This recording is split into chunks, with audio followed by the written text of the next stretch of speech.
नमस्कार, आप देख रहे हैं न्यूज़ वन इंडिया। मैं हूं आपके साथ ऋतु तिवारी पोखरियाल। बुलेटिन की शुरुआत करेंगे। नवनियुक्त कांग्रेस प्रदेश अध्यक्ष पदभार ग्रहण करेंगे। थोड़ी देर में अजय राय पदभार ग्रहण करेंगे, तो थोड़ी ही देर में वीरें आएंगी जब अजय राय अपना पद संभालेंगे। प्रदेश अध्यक्ष की भूमिका में अपना पद संभालते हुए नजर आएंगे। और देखिए, इस पूरे कार्यक्रम को भव्य बनाने की कोशिश की गई है और तमाम तस्वीरें भी आपको दिखा रहे हैं किस तरह भव्यता के साथ इस कार्यक्रम का आयोजन किया गया है। और थोड़ी ही देर में ये कार्यक्रम शुरू होगा, जहां अपने पदभार को अजय राय संभालते हुए नजर आने वाले हैं। तो एक बड़ा फैसला कांग्रेस की तरफ से लिया गया, जहां अजय राय को कांग्रेस पार्टी उत्तर प्रदेश की जिम्मेदारी दी गई। अजय राय जो कहीं ना कहीं एक महत्वपूर्ण भूमिका निभाते रहे हैं कांग्रेस में, और एक बड़ा दांव भी कांग्रेस का माना जा रहा है। अजय राय वही है जो प्रधानमंत्री के विपक्ष में चुनाव लड़े थे और जीत हासिल नहीं हुई थी, लेकिन एक अच्छा खासा समर्थन जनता का उनके साथ रहा था और कहीं ना कहीं अपने कामों की वजह से तमाम जनता के बीच लोकप्रिय भी रहे हैं। और इसीलिए कांग्रेस एक बड़ा दांव माना जा रहा है, क्योंकि जिस तरह से अजय राय की जो भूमिका है पूर्वांचल में, वो कहीं ना कहीं महत्वपूर्ण मानी जाती है। एक अच्छी पैठ पूर्वांचल में देखने को मिलती है अजय राय की, और कहीं ना कहीं पूर्वांचल को साधने में कांग्रेस पार्टी अपनी जोर आजमाइश लगा रही है।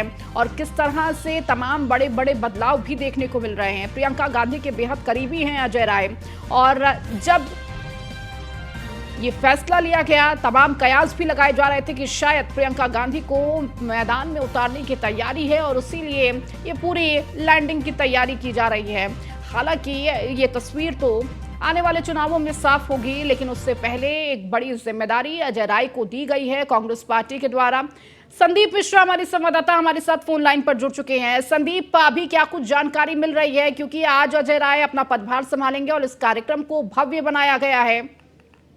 देखिए, बिल्कुल निश्चित तौर पे जिस तरीके से कांग्रेस पार्टी में आज जो है प्रदेश अध्यक्ष की ज्वाइनिंग हो रही है, यानी कि कहा जा सकता है जो 17 तारीख को उनको पदभार मिला था, लेकिन आज जो है अपना पदभार ग्रहण करेंगे, यानी कि कुर्सी पे बैठेंगे, प्रदेश अध्यक्ष कुर्सी पे। उसको लेकर के मंच पूरी तरीके से तैयार हो चुका है। मंच की अगर हम बात करते हैं तो प्रमोद तिवारी जो कि सांसद है वो पहुंच चुके हैं। इसके साथ साथ पूर्व प्रदेश अध्यक्ष ब्रजलाल खाबरी वो मौजूद है। साथ ही साथ में अगर बात करें तो जो पार्टी के पदाधिकारी, बड़े बड़े पदाधिकारी हैं, वो सभी लोग यहाँ फिलहाल पहुंच चुके हैं। यानी कि साफ है कि पूरी तरीके से नई रणनीतियों के साथ में जिस तरीके से कांग्रेस पार्टी लोकसभा चुनाव को लेकर के उतरना चाहती है, लोकसभा चुनाव को लेकर के लगातार तैयारियां कर रही है, उसी तर्ज पे नए प्रदेश अध्यक्ष की ज्वाइनिंग, आपकी पदभार ग्रहण करना और नए प्रदेश अध्यक्ष का आना, यानी कि पूर्वांचल की वो सीटें हैं, उन सीटों पे कहीं ना कहीं मजबूती पाने को लेकर के कांग्रेस पार्टी ने नए ब्राह्मण भूमियार चेहरे को सामने लाया है। यानी कि साफ है कि जिस तरीके से लोकसभा चुनाव की तैयारियां चल रही है, उसी को तर्ज पे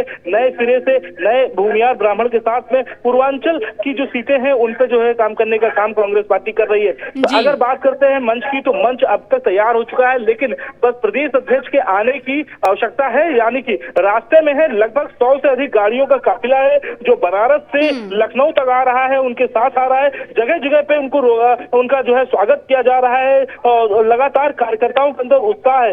यानी कि एक बार दिखाने की बारी दिखाया जा रहा है कांग्रेस पार्टी की तरफ से कि कांग्रेस पार्टी लगातार जो है ऐसे मंच तैयार कर सकती है कि जो बड़े विशाल, जहां पर संख्या लगभग बहुत ज्यादा हो सकती है। तो इस तरीके से दिखाने के लिए लोकसभा चुनाव से पहले अपनी ताकत की भी आजमाइश जो है कांग्रेस पार्टी करती हुई नजर आ रही है। बिल्कुल, और कहीं ना कहीं इस इवेंट के द्वारा एक अच्छा प्रदर्शन, जनता को एक बड़ा संदेश कांग्रेस पार्टी देने के प्रयास में है। बहुत शुक्रिया संदीप इस तमाम जानकारी को देने के लिए। तो थोड़ी ही देर में अजय राय पदभार ग्रहण करेंगे। प्रदेश के मुखिया योगी आदित्यनाथ ने पीएम स्वनिधि एवं स्वयं सहायता समूह ऋण योजना के अंतर्गत 11,000 लाभार्थियों को ऋण वितरण किया, जहां सीएम योगी ने उन्हें ई स्वनिधि योजना का शुभारंभ किया। कार्यक्रम में सीएम योगी ने संबोधित करते हुए कहा कि मोदी जी ने अभिनव योजना शुरू की, रेहड़ी पटरी व्यवसायियों को लोन दिया, पीएम स्वनिधि योजना से बहुत मदद मिली। तो हमारी सरकार गरीबों की मदद कर रही है, इसका संदेश सीएम योगी आदित्यनाथ ने दिया। 15 लाख लाभार्थी अकेले उत्तर प्रदेश दे रहा है।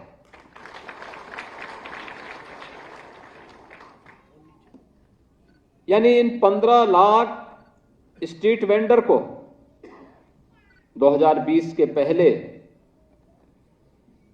अपना कार्य प्रारंभ करने के लिए जब वह किसी साहूकार से पैसा लेता था तो उसने अगर दिन में 1000 रुपया लिया तो सायंकाल तक पैसा वापस करते करते उसे 1200-1500 रुपये वापस कर 1000 रुपये के बदले 1200-1500 रुपये देने पड़ते थे। लेकिन प्रधानमंत्री जी ने एक ऐसी व्यवस्था की कि आप 10,000 रुपये अगर किसी बैंक से ले रहे हैं और उसको डिजिटल पेमेंट के साथ आपने किया, जोड़ लिया, तो आपका ब्याज लगभग फ्री हो गया। समय से किस्त आप चुकाइए, ब्याज मुक्त ऋण की व्यवस्था प्रत्येक स्ट्रीट वेंडर को उपलब्ध हो गई। व्यवहारिक धरातल पर जिस व्यक्ति ने आम जन की पीड़ा को समझा है वही इस प्रकार की योजनाओं को बना सकता, और प्रधानमंत्री मोदी जी ने इस पीड़ा को समझा और इसीलिए एक गरीब के लिए, जिस स्ट्रीट वेंडर के लिए कभी कोई योजना नहीं थी, ये तो हम सुनते थे कि स्ट्रीट वेंडर को उजाड़ दिया, स्ट्रीट वेंडर को हटा दिया, स्ट्रीट वेंडर्स को कुछ जो आवारा लोग जाते थे पैसा वसूली करते थे, प्रताड़ित करते थे, लेकिन उनके कल्याण के लिए भी कोई योजना आ जाए, पहली बार हुआ। और उत्तर प्रदेश के नगर विकास विभाग ने सबसे अच्छी सफलता इसमें प्राप्त की और आज 11,000 लाभार्थियों को एक साथ पीएम स्वनिधि योजना के साथ पंजाब नेशनल बैंक जोड़ रहा है। पंजाब नेशनल बैंक इससे पहले 2 लाख लोगों को इस सुविधा से जोड़ चुका है। आज 11,000 अकेले उत्तर प्रदेश में सुविधा दी जा रही है। 2019 में भारत सरकार के सहयोग से हम लोगों ने झांसी में बलिनी मिल्क प्रोड्यूसर की स्थापना की थी। 6 महिलाओं से प्रारंभ होता है काम। आज उस समूह के साथ लगभग 40,000 महिलाएं जुड़ी हैं।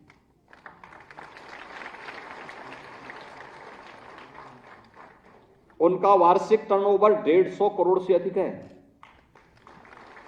और उनका नेट प्रॉफिट लगभग 15 करोड़ है। उनमें से जितनी महिलाएं थी वो पढ़ी लिखी नहीं है, बहुत सामान्य है, बहुत सामान्य है, सामान्य घरों की। बहुत होंगी कोई तो 5वीं 6वीं पास 8वीं पास तक होंगे, लेकिन करने की इच्छा शक्ति, कुछ कर गुजरने की एक तमन्ना, ईमानदारी, इच्छा शक्ति हो और ईमानदारी हो, अवश्य सफलता प्राप्त होती है। और यह उन लोगों ने करके दिखाया। लगभग अब खबर मेरठ से है, जहां ढाबा संचालक और बीजेपी नेता के बेटे की दबंगई का मामला। 3 युवकों के साथ बीजेपी नेता के बेटे और 5 लोगों ने की थी मारपीट। तीनों दोस्त जान बचा के भागे तो अभिषेक की कुचलकर हुई थी मौत। ढाबे के सामने कैंटर से कुचलकर अभिषेक की मौत। दिल्ली से हरिद्वार दोस्तों के साथ जा रहा था अभिषेक। शिवा ढाबे पर दोस्तों के साथ खाना खाने के लिए रुका था अभिषेक।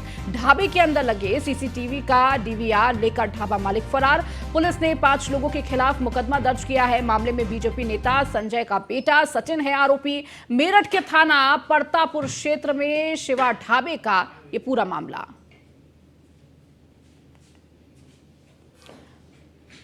तो किस तरह से ये पूरा हादसा हुआ, जहां ढाबे के सामने कैंटर से कुचलकर अभिषेक की मौत, मेरठ का ये पूरा मामला। तो दिल्ली से हरिद्वार दोस्तों के साथ जा रहा था अभिषेक और इस दौरान शिवा ढाबे पर दोस्तों के साथ खाना खाने के लिए रुका था अभिषेक। तो ढाबे के अंदर लगे सीसीटीवी का डीवीआर लेकर ढाबा मालिक फरार, जिसकी तलाश पुलिस कर रही है। वहीं पुलिस ने 5 लोगों के खिलाफ मुकदमा दर्ज किया है। प्लीज भी रुकेंगे एक छोटे से ब्रेक के लिए, जल्द हाजिर होंगे। ब्रेक के बाद एक बार फिर से आपका स्वागत है। खबरों में आगे बढ़ेंगे, बात नोएडा की करेंगे, जहां नोएडा में फर्जी कॉल सेंटर का पर्दाफाश हुआ है। 86 लोगों के खिलाफ नामजद मुकदमा दर्ज हुआ है। तो नोएडा में फर्जी कॉल सेंटर का ये पर्दाफाश किया गया। तो 86 लोगों के खिलाफ नामजद मुकदमा दर्ज हुआ है, जहां 46 लड़के और 38 लड़कियां गिरफ्तार हुई है। सेक्टर 6 में चल रहा था ये फर्जी कॉल सेंटर। मणिपुर और नागालैंड के ज्यादातर कर्मचारी, 150 कंप्यूटर, 13 मोबाइल, एक बड़ा सर्वर बरामद हुआ है। 20 लाख कैश, 42 प्रिंटर, एक लग्जरी कार बरामद की गई है। गिफ्ट कार्ड, क्रिप्टो करेंसी के जरिए पैसे लेते थे। थाना फेज 1 क्षेत्र का ये पूरा मामला है। तो किस तरह से ये फर्जी कॉल सेंटर चल रहा था और इसके बाद इस फर्जी कॉल सेंटर का पर्दाफाश हुआ और तमाम लोगों की गिरफ्तारी हुई है।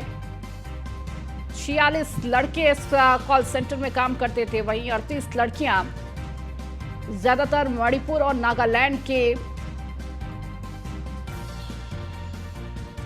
ये लोग थे जो लगातार इस फर्जी कॉल सेंटर में काम कर रहे थे। तो 86 लोग यहां काम कर रहे थे। 46 लड़के, 38 लड़कियां गिरफ्तार हुए हैं इस कॉल सेंटर से। सेक्टर 6 में चल रहा था ये फर्जी कॉल सेंटर। नोएडा से ब्यूरो चीफ निशांत शर्मा हमारे साथ जुड़ चुके हैं। निशांत, ये फर्जी कॉल सेंटर जिस तरह से चल रहा था, क्या जानकारी अधिकारियों के द्वारा दी जा रही है?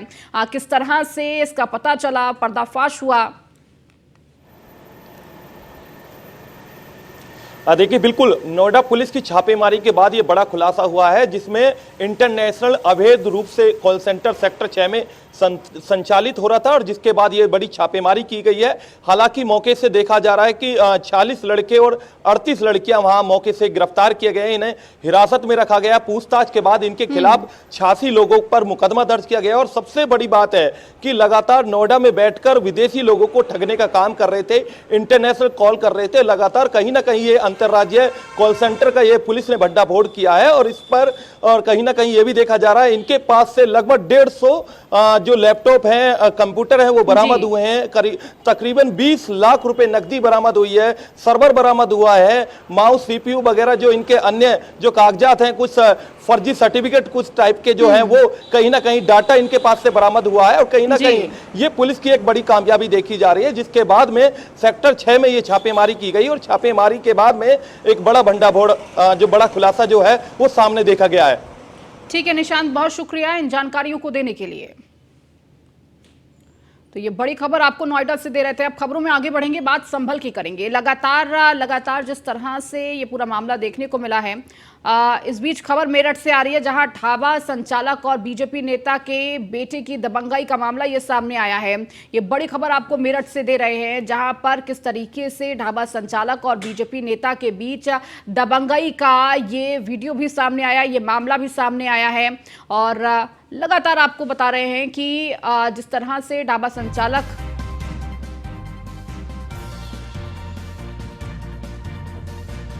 तो 3 युवकों के साथ बीजेपी नेता के बेटे और 5 लोगों ने की थी मारपीट। तो तीनों दोस्त जान बचा के भागे।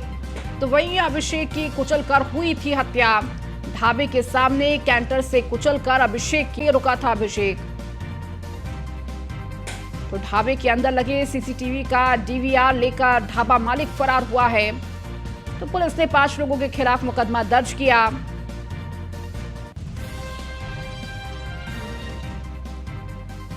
तो मामले में बीजेपी नेता संजय का बेटा सचिन है आरोपी। इस तारीख की रात की घटना है। दिल्ली के 3 युवक ढाबे पर खाना खाने आए थे, जहां खाने के दाल में शायद नमक को लेकर ढाबा पे जो कैशियर था उसके साथ इनकी कहासुनी मारपीट हो गई, जहां मौजूद लड़कों के द्वारा इनके साथ मारपीट की गई। इसी दौरान एक लड़के ने वहां से भागकर सड़क पार करने का प्रयास किया गया, जो दूसरी तरफ से तेज आते हुए एक ट्रक की चपेट में आ गया, जिससे उसकी मृत्यु हो गई।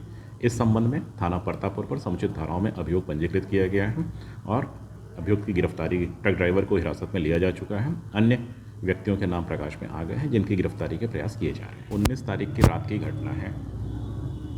दिल्ली के 3 युवक ढाबे पर खाना खाने आए थे, जहां खाने के दाल में शायद नमक को लेकर ढाबा पे जो कैशियर था उसके साथ इनकी कहासुनी। दिल्ली के नंद नगरी के युवकों के साथ मार पिटाई होती है। ये वही ढाबा है और देख सकते हैं कि चारों तरफ सीसीटीवी कैमरों से लैस है ये ढाबा। लेकिन जिस वक्त की घटना है, यहाँ से जो ढाबे संचालक है वो अपना डीवीआर लेकर के चला जाता है और बताया जाता है कि जो यहाँ पर कैमरे लगे हैं उनमें डीवीआर कनेक्ट नहीं है। सवाल ये खड़ा होता है कि इस तरह की घटनाएं मेरठ में देखने को मिल रही हैं और पुलिस प्रशासन कहीं ना कहीं इन दबंग ढाबे चालकों का समर्थन करता हुआ नजर आ रहा है। ढाबे चालक अपने दोस्तों को बुला करके यहाँ रंगबाजी करते हैं, मार पिटाई करते हैं और उसके बाद जो बाहर से आने वाले युवक हैं वो अपनी जान की गुहार लगाते हैं। दिल्ली से आने वाले युवक अपनी जान की गुहार लगाकर यहाँ से जान बचाने का प्रयास करते हैं, रोड की दूसरी साइड कूद करके भागते हैं। लेकिन उसी बीच तेज रफ्तार एक बस आती है और अभिषेक नाम का युवक उस बस से टकराता है और कुचल जाता है। लेकिन ढाबे संचालक और मालिक और जो कर्मचारी हैं वो ताले लटका करके फौरन फरार हो जाते हैं। पुलिस को सूचना मिलती है, मौके पर पुलिस पहुंचती है और उसके बाद देखने को मिलता है कि ढाबे पर कोई है ही नहीं। दबंग संचालक से लेकर मैनेजर से लेकर सब फरार हो जाते हैं। सवाल ये खड़ा होता है कि जो राजनीतिक तत्वों के दबाव में पुलिस काम करती है तो कहीं ना कहीं देखने वाली बात यह है कि जिस तरह से आम जनता पर दबंग ढाबे संचालक कहर बरसाते हैं, एक व्यक्ति को, एक युवक को अपनी जान गंवानी पड़ती है। उसके बाद पुलिस कहीं ना कहीं ढाबे संचालकों से साठगांठ करने के बाद मेहर। खबरों में आगे बढ़ेंगे, बात संभल की करेंगे, जहां लगातार हो रही बारिश के चलते बड़ा हादसा हो गया है। बारिश के चलते गिरा मकान, हादसे में पिता पुत्री समेत 3 की मौत हो गई है। जिले में आधा दर्जन से ज्यादा मकान गिरे हैं। तो नखासा थाना क्षेत्र के केशवपुरी मंडी का ये पूरा मामला आपको बता रहे हैं किस तरह से बारिश का कहर देखने को मिल रहा है और इस बारिश की वजह से हादसे में किस तरह से एक मकान ढह गया और इसमें 3 लोगों की मौत हो गई है। जिले में आधा दर्जन से ज्यादा मकान गिरे हैं और लगातार बारिश का प्रकोप चारों तरफ देखने को मिल रहा है। नखासा थाना क्षेत्र के केशवपुरी मंडी का ये मामला आपको बता रहे हैं, जहां लगातार हो रही बारिश अब हादसों को न्योता दे रही है और इसी दौरान एक मकान किस तरह से भरभरा के गिर गया। बारिश के चलते ये मकान गिरा जिसमें कई लोग इसकी चपेट में आ गए। हादसे में पिता पुत्री समेत 3 की मौत हो गई है।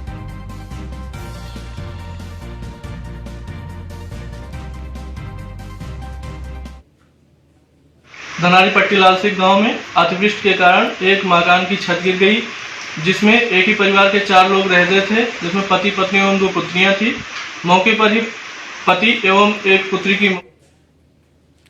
और अधिक जानकारी के साथ हमारे संवाददाता मुजम्मिल दानिश हमारे साथ जुड़ चुके हैं। मुजम्मिल, लगातार बारिश से पूरे इलाके में इसका प्रकोप देखने को मिल रहा है, मकान ढह गए, अभी क्या कुछ स्थिति है और जितने लोगों की मौत हुई है क्या कई लोग घायल भी हुए हैं?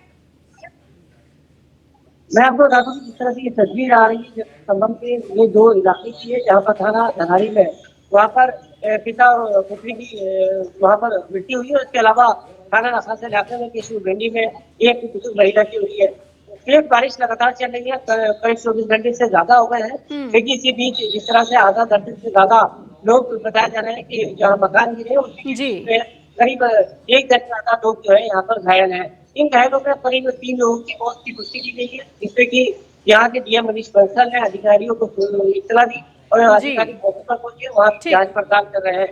ठीक है मुजम्मिल, बहुत शुक्रिया इन तमाम जानकारियों को देने के लिए। तो यह हादसा देखने को मिला है। फिलहाल इस बुलेटिन में इतना ही। न्यूज़ 1 इंडिया पर खबरों का सिलसिला लगातार जारी है।